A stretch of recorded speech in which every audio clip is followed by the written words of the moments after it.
Hey, what's up, everybody? Check it out. We got Blair on Facebook Live. How cool is that? It's cool.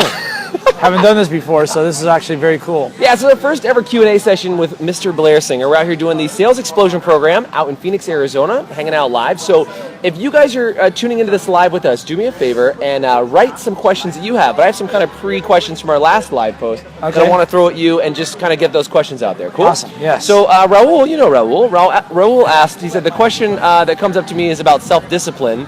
To increase your context, what would be some baby steps to start with? So like, if somebody wants to expand their context, well, what would you start with? Well, self-discipline. Okay, so the deal is, everybody needs discipline in their lives. I do too. Maybe your health, your money, your finances, sales, all that stuff. But you got to find out where is your biggest need first. What's gonna make it worth your while to want to sacrifice that extra piece of chocolate cake or whatever it is because you want to look good, if that's what you want to do, or you want to be healthy. So my point is, pick something that's meaningful to you, because if you don't, you're not going to have any self-discipline. You'll bail on the idea very, very quickly. That's number one. Number two, self-discipline. Find yourself a mentor or a master, somebody that's already mastered it. Somebody's really, really, really good. Well, in sales, that's me. Yeah, okay? But for health and fitness, I have my own mentors. I have my own coaches, and I just surrender to them. Just you can tell me what to do, I'll just do it, and let them guide you until it becomes a habit and a true discipline. So I can tell you that in my life, whether it's business or finance or health, I've always seemed to attract coaches and mentors that kick my butt, if you know what I'm saying. I mean, really, literally, and because that seems to be what I respond well to. It's actually kind of sick, but the beatings. Yeah, the beatings. Yeah. You know, when it gets good is when the beatings increase, right? So I think that it's really important that you do that. That you do it that way. And some people still have a little voice thought that I got to do it my way. That I got to be my own person. Well, you are always going to be your own person. But if you can do it your own way, you can end up right where you are, which isn't going to help anybody. I find that here, like at the Sales Explosion program, everybody wants to make a lot of money. Everybody wants to have a... We dropped the internet. Oh, we're back. It's good. Yeah, so everybody wants to knock it out of the park, and it doesn't matter whether I'm in Vietnam or whether I'm here or whether I'm in Taiwan. But what they are not willing to do is, as Raul, what you said, is have the discipline to practice. The discipline to practice handling objections, practice presentations, practice making your pitch, whatever it's going to take, or practice just managing your little voice a little bit, because that's what it's going to take. And the people that do, kill it. And the people that don't, suffer and struggle. So one of my teachers, Mac Newton, says real well, he goes, you know, pain is inevitable. You can't avoid the pain. Suffering is optional.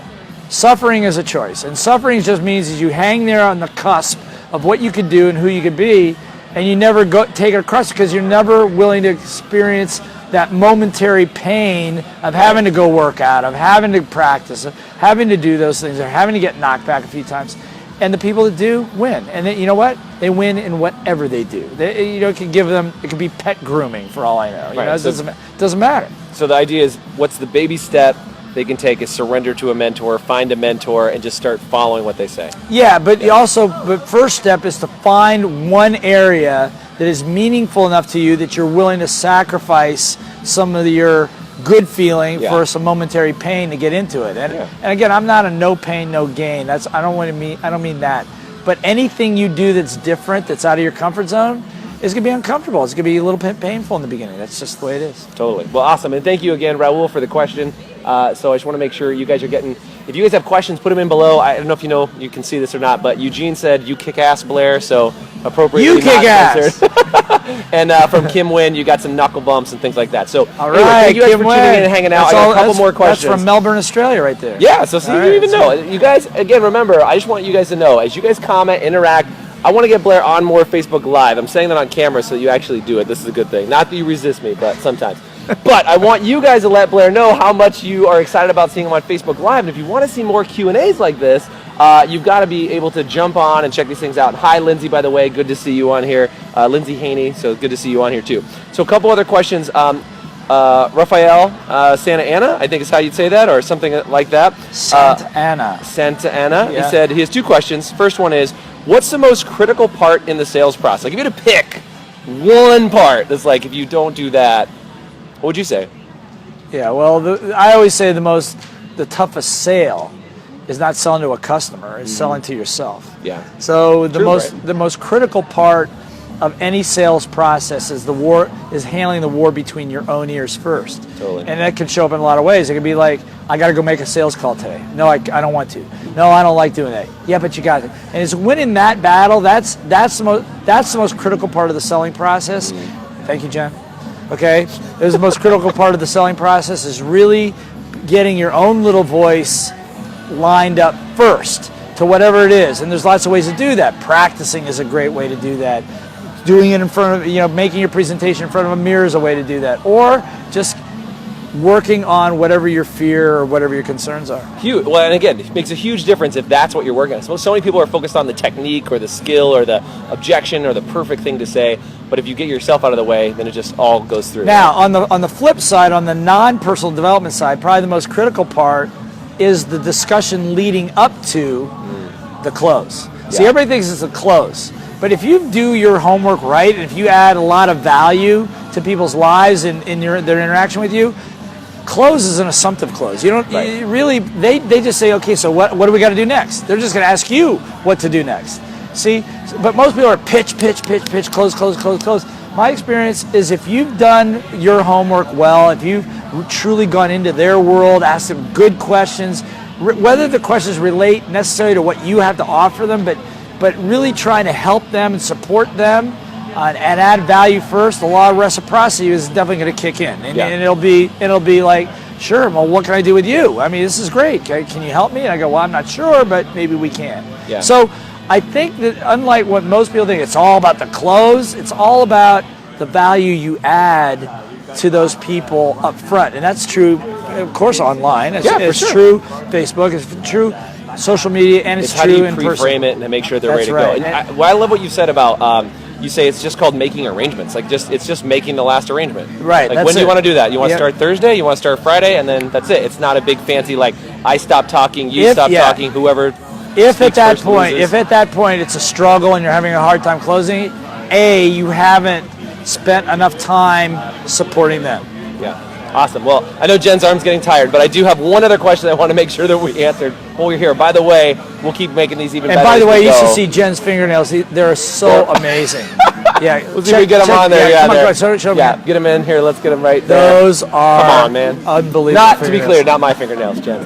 But anyway, the last question was, there's a lot of people who haven't been to a sales explosion. Even though it's one of your most successful programs of all time, like bajillion people have been to sales explosions. Right. Not maybe accurate number, but a lot of people. What would you say if you could just take like 30 seconds and say, why should somebody come to a sales explosion? Why should somebody bring their team? Like, what's the benefit? Because we're hanging out at one right now. So that's right. What are people getting? Well, I'm going to tell you that the number one skill of any entrepreneur is you must know how to sell, because sales equals income. And it's not just financial income, it's resources, it's spiritual income, it's emotional income. So it's your number one skill, and at any time I've ever seen anybody that didn't get what they want, don't live the lifestyle they want, it's because they don't know how to or can't sell. Yeah. And so I think that my experience is that if you've got a dream, something you really want to do, you're going to have to pitch it. You're going to have to get other people to support you to get that done. And so if there's any big goal that you have for yourself, anything that you want to accomplish in the area of business, or even as a parent, is your ability to get other people to understand what you're doing, to take action on it, and most importantly, as I said before, get your little voice out of the way of it, because the only thing that's stopping you from making millions is you, and you know that.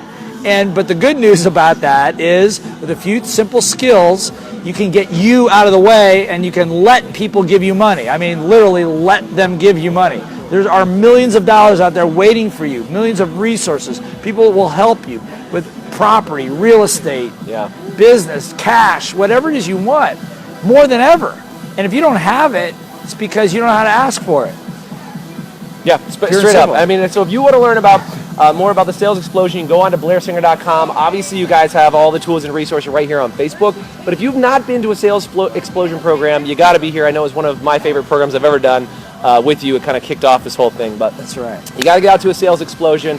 I'm not seeing any comments or questions that have come in on here, but if you guys have questions, put them in the comment section below, and we might do another live broadcast tomorrow to be able to do some Q&A with you guys. So Blair, thanks for letting us force you to do some Facebook Live, man. No problem, Dude, man. I'm always excited. And Awesome. thank you guys so much for being on with us and hanging out. Eugene, good to see you on too. Pablo, oh man, you guys are awesome. So thank you so much for being here.